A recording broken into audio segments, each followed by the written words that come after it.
안녕하세요. 안전한 투자로 편안한 노후 준비 중경투TV입니다.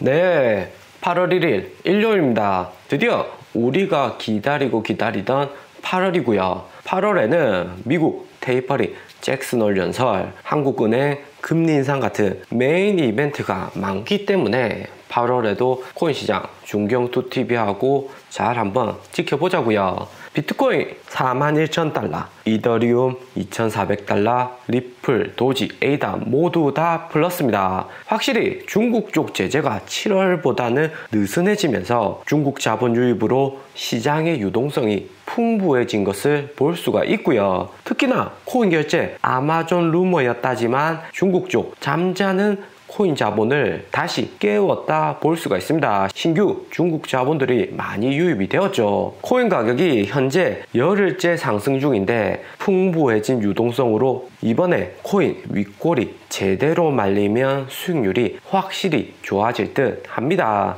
6월하고 7월은 우리가 매수를 진행하긴 했지만 마지막 날에 20% 정도 많이 상승했고, 그전에는 3%, 5% 미국하고 한국 투자자들 위주였기 때문에 크게 상승은 기대하기 어려웠습니다. 하지만 현재같이 중국 자본 추가 진입으로 유동성이 풍부해졌다면 확실히 기회는 더욱 많아질 듯 합니다. 업비트 거래량이 8조로 5월 20일 도지데이에 36조 역대급 1일 거래량 달성한 것에 비하면 작은 수준이지만 6월 3조까지 하락한 것에 비하면 많이 상승했죠. 그리고 중국도 지지거래소가 거래량 4조로 성수기 20조에 비해서는 낮은 수준이지만 중국 현지 코인 거래소 IP 차단으로 해외 중국 코인 거래소인 OK 거래소, 호비 글로벌로 거래소를 많이 옮겨갔고요. 최근 중국에서도 코인 더 이상 제재한다는 뉴스 많이 줄어들었습니다. 코인은 항상 기회가 많기 때문에 매수 타점 빨리 안 나온다고 절대 조급할 필요가 없죠. 현금을 손에 쥐고 있고 시장의 유동성 6, 7월보다 많아졌다는 것만 알고 있어도 충분히 기회가 많습니다.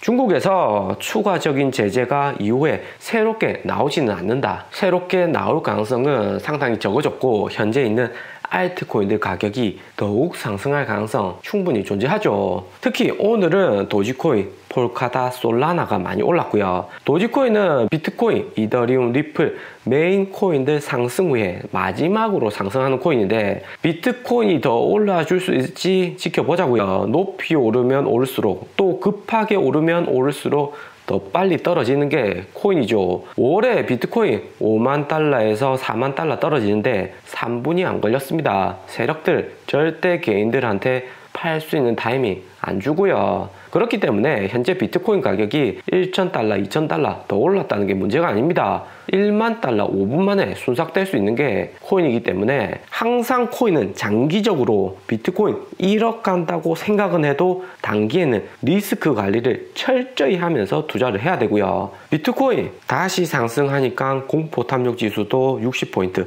두 달 넘게 나온 50% 이상의 지표가 나왔죠. 6월 7월에 시즌 종료된다. 태초말 돌아갈 것 같은 분위기였지만 8월 연준 잭슨홀 테이퍼링 언급까지는 시장의 유동성이 풍부하기 때문에 코인으로도 자금이 많이 들어오고 있습니다. 더 자세하게는 미국 쪽에서는 코인 홍보 마이클 셀러하고 일론 머스크가 홍보는 많이 하는데 미국 쪽 자본들이 코인 투자 이전만큼 활발하게 하지는 않습니다. 대신에 현재는 중국 자본이 많이 들어오고 있다 볼 수 있죠. 트레이딩 정보력에서 한국 투자자들이 중국보다는 뛰어나기 때문에 6월 7월 잘 견디신 형님들 이번 기회에 괜찮을 듯 보입니다. 그렇지만 현재 우리가 재진입하기 위해서는 코인 가격이 한 번 더 내려가 줘야 하고요. 그리고 이렇게 좋게 얘기한다고 해서 코인이 계속 우상향하는 게 아니라 코인의 급락의 위험은 아직도 존재합니다. 숏스퀴즈로 억지로 현재 만들어진 비트코인 가격이기 때문에 진입하기가 현재로서는 무서운 자리죠. 특히 8월 1일 나온 엘살바도르 무디스 신용등급 다운 뉴스는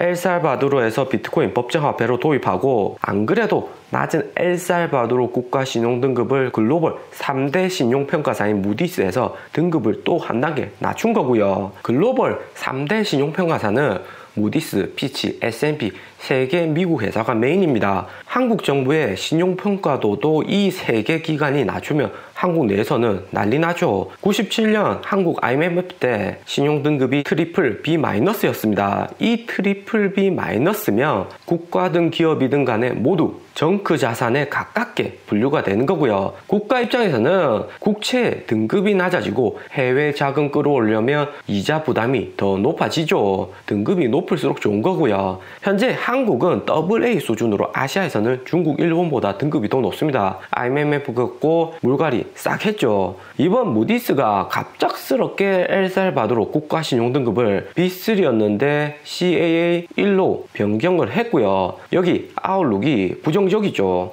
그리고 이번 변경한 메인 이유가 비트코인 도입으로 인해서 거버넌스 약화, 정부의 지배력이 약화되었고 미국을 포함한 국제 파트너와의 긴장 고조, IMF와의 합의 진전을 위태롭게 한다는 이유입니다. 다음 달 9월 7일부터 비트코인 결제 엘살바도르 내의 모든 상인들이 다 허용을 해야 되고요. 엘살바도르가 경제 규모는 작지만 현금 비트코인을 동시에 채용해야 되는 겁니다. 코인 결제를 떠나서 국가 신용도를 무디스에서 이렇게 낮춰버리면 비트코인 법정 화폐를 도입하려는 탄자니아, 파라과이, 또 이미 도입한 카자흐스탄까지 신용등급이 높은 편이 아니기 때문에 코인 도입에 대한 부담이 있을 듯 하고요. 그리고 코인을 보유한 기업들이 이후에 추가적으로 비트코인 매수나 코인 결제 도입 시 이번 무디스 결정에 따른 제약이 있을 수도 있습니다. 테슬라가 현재 비트코인 42,900개 보유하고 있지만 신용등급은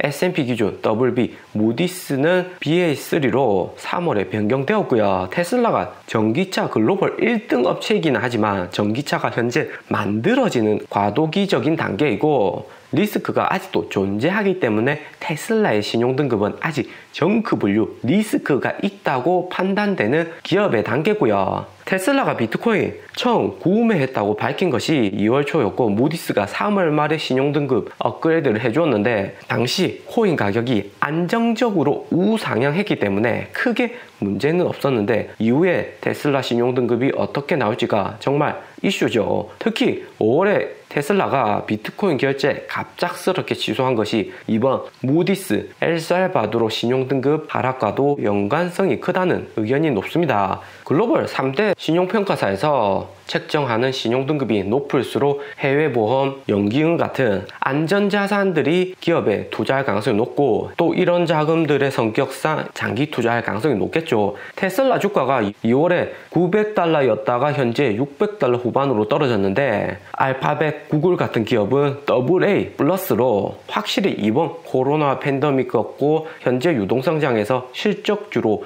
이동하면서 신용등급이 높은 기업은 주가도 꾸준히 상승하고 있습니다. 거기에 반해서 비트코인 10만 개 들고 있고 채권 팔아서라도 코인 매수하겠다는 마이크로스트래터지 신용등급은 트리플 C 플러스로 2021년 6월 9일 등급을 평가했는데 베리 하이 크레딧 리스크 단계이죠. 또 잭도시 스퀘어 역시 WB로 테슬라하고 마찬가지로 아직까지는 정크로 분류된 기업이고요. 이번 엘살바도르 비트코인 법정화폐로 무디스에서 신용평가를 낮추었는데 만약에 코인 투자 중인 기업들이 이로 인해서 신용등급이 또 하락한다면 새로운 핫 이슈가 될 수 있습니다. 마이크로스트래터지, 테슬라 스퀘어 말고도 갤럭시 디지털 홀딩스, 보이저, 마라톤, 코인베이스, 넥슨 등이 코인을 보유하고 있고요. 또 이런 기업들의 주식을 보유한 주주들은 불안하겠죠. 그러면서 기업의 CEO에게 코인 팔아라 이런 압박도 조금 가할 수가 있고요.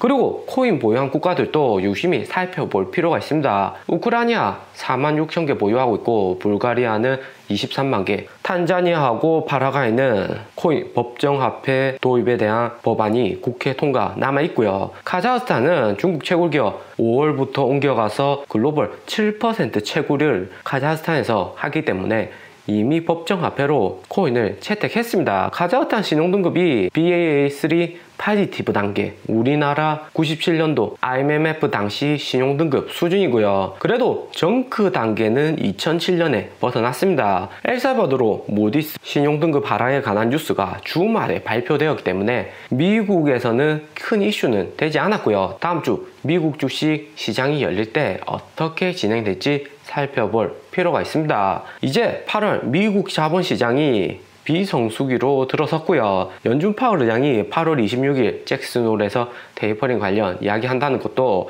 8, 9월 미국 주식 비성수기에 맞춰서 실시하는 겁니다. 1980년부터 2018년 사이에 주식시장 수익률을 보면 8월하고 9월이 가장 안 좋았고요. 또 S&P 500 패턴에서 8월은 주춤하고 9월은 하락하는 패턴을 보이고 있죠. 여기 38년간 9월이 가장 낮은 수치 나오는 것은 2008년 금융위기가 평균치를 다 깎아먹은 겁니다. 엄청나게 하락했었죠. 코인이 현재 중국 자본이 더 들어오고 있고 미국은 여름 휴가 시즌이라서 그런지 코인으로 자금은 조금 주춤합니다. 8월부터는 코인이 S&P와의 탈커플링이 될 수 있을지 유심히 지켜봐야 할 듯 하고요. 오늘의 영상은 여기까지입니다. 좀 더 디테일한 투자 정보가 필요하신 분들은 커뮤니티로도 자료가 공유되니까 멤버십 가입과 구독 부탁드립니다. 감사합니다.